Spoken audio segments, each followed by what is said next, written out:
تو وہ کتنا سخت عذاب ہوگا. اللہ یاز باللہ کے ہلکے ترین عذاب کی کیفیت یہ ہے کہ پاؤں میں آگ کا جوتا اور دماغ پگھل کے ناک اور کانوں کے راستے سے باہر آ جائے. تو اس نے عرض کی یا رسول اللہ صلی اللہ علیہ وسلم میرے اوپر حد جاری کر دیجئے. اور اس نے کہا کہ میرے پیٹ میں جو ہے وہ بچہ ہے. اللہ کے محبوب علیہ السلام نے فرمایا جاؤ جب بچہ پیدا ہو تو پھر آنا. وہ چلی گئی.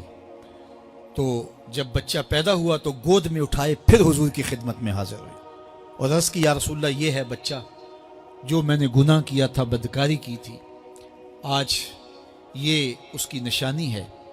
تو اللہ کے محبوب علیہ السلام نے فرمایا کہ اسے لے جاؤ اور اسے دودھ پلاؤ، اور جب یہ کچھ کھانے پینے لگ جائے گا تو پھر آنا. تو تھوڑی دیر کے بعد، کچھ دنوں کے بعد وہ دوبارہ حاضر ہوئی اور اس نے اس بچے کے ہاتھ میں روٹی کا ٹکڑا دیا ہوا تھا اور عرض کی یا رسول اللہ دیکھ لیجئے اب یہ روٹی کھانے لگ گیا ہے. اللہ اکبر.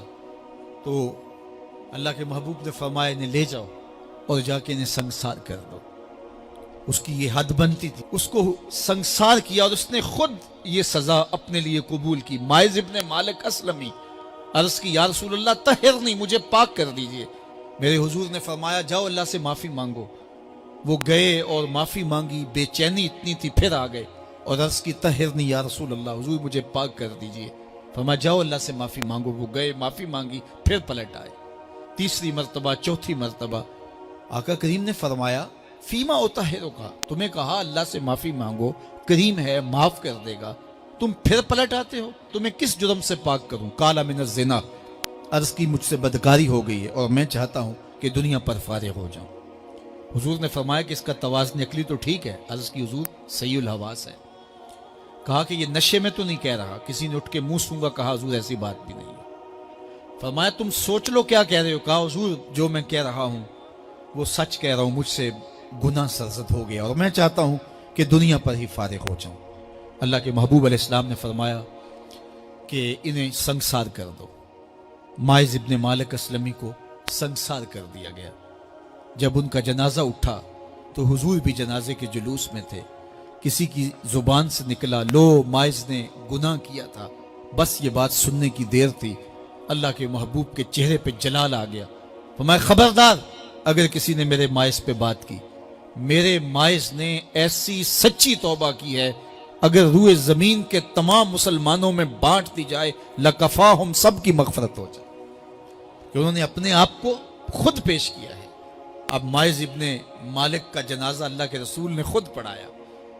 بلکہ مسلم کتاب الحدود میں ہے کہ ان کے جنازے کے دوسرے دن یا تیسرے دن حضور ان کے ہاں تشریف لے گئے. اور جب آقا گئے وہم جلوسن، تو لوگ وہاں بیٹھے ہوئے تھے. تو میرے آقا نے فرمایا استغفروا لمائز، مائز کے لیے بخشش اور مغفرت کی دعا کر. تو یہ بات ذہن نشین کیجئے کہ یہ وہ لوگ تھے کہ جن سے کبھی کوئی گناہ سرزد ہو جاتا تو وہ جلد توبہ کرتے اور اس کی بڑی سے بڑی حد اور سزا بھی ہوتی تو وہ بھی کاٹنے کے لیے تیار ہو جاتے. میں اور آپ دیکھیں کہ ہماری زندگی میں اگر گناہ ہیں اور ہمیں سچی توبہ کی توفیق بھی نصیب نہیں ہے تو پھر ہم سوچ لیں کہ ہم کہاں کھڑے ہیں. دیکھیے اللہ دلوں کے بھید جانتا ہے. سچی توبہ یہ ہے کہ جو کیے پر ندامت ہو اور آئندہ نہ کرنے کا عزم مصمم ہو، پکا ارادہ ہو کہ یہ گناہ زندگی میں دوبارہ نہیں کروں گا. الگ بات ہے کہ پھر دوبارہ اس سے سرزد ہو جائے، لیکن جب وہ توبہ کر رہا ہو تو اس وقت اس کا پختہ عزم ہو اور اس کے دل کے کسی گوشے میں نہ ہو کہ چلو میں توبہ کر لیتا ہوں اور پھر ہو گیا تو پھر کر لوں گا. پکا عزم ہو کہ دوبارہ یہ گناہ نہیں کروں گا. اور اگر زبان سے توبہ توبہ کر رہا ہو اور دل میں ہو کہ ٹھیک ہے یہ تو صبح بھی مجھ سے عمل بد سرزد ہونا ہے، تو اللہ تعالیٰ سے یہ مذاق کرنے والی بات ہے. اور اللہ تعالیٰ سے جو مذاق کرتا ہے وہ کہاں کھڑا ہے وہ خود سوچ لے. وہ کیا کسی نے کہا تھا کہ توبہ کی پھر توبہ کی پھر توبہ کر کے توڑ دی، میری اس توبہ پہ توبہ توبہ توبہ کر اٹھی. تو ایسی توبہ نہیں ہے کہ جو رسماً کسی مجلس میں چلے گئے، کسی اجتماع میں چلے گئے تو سب لوگوں نے توبہ توبہ کی تو وہ بھی توبہ توبہ کرتا رہا، لیکن اس کا عزم مصمم پختہ ارادہ نہیں تھا گناہوں کو چھوڑنے کا، تو یہ توبہ نہیں، یہ مذاق ہے۔ اس لیے اللہ کے حضور سچی توبہ یہ ہے کہ ما قبل کے گناہوں سے ندامت پیدا ہو جائے اور سچے دل سے ارادہ کیا جائے، پختہ عزم کیا جائے کہ دوبارہ میں یہ گناہ نہیں کروں گا۔ یہ الگ بات ہے کچھ عرصے بعد اس سے پھر سرزد ہو جائے، پھر وہ گناہ ہو جائے، تو پھر وہ پکی توبہ کرے، تو 100 بار بھی گناہ کرے گا، 100 بار بھی توبہ کرے گا، اللہ 100 بار قبول کرے گا۔ لیکن اندت توبہ اس کا عزم مصمم ہونا چاہیے، اس کا عزم پختہ ہونا چاہیے۔ محض لفظوں سے توبہ توبہ پکارنا اور دل توبہ نہ کر رہا ہو اور دل عزم مصمم نہ رکھتا ہو تو یہ توبہ نہیں ہے۔ اس لیے سچی توبہ اللہ کے حضور اپنے گناہوں کی پیش کرنی، یہ اہل ایمان کا طریقہ ہے۔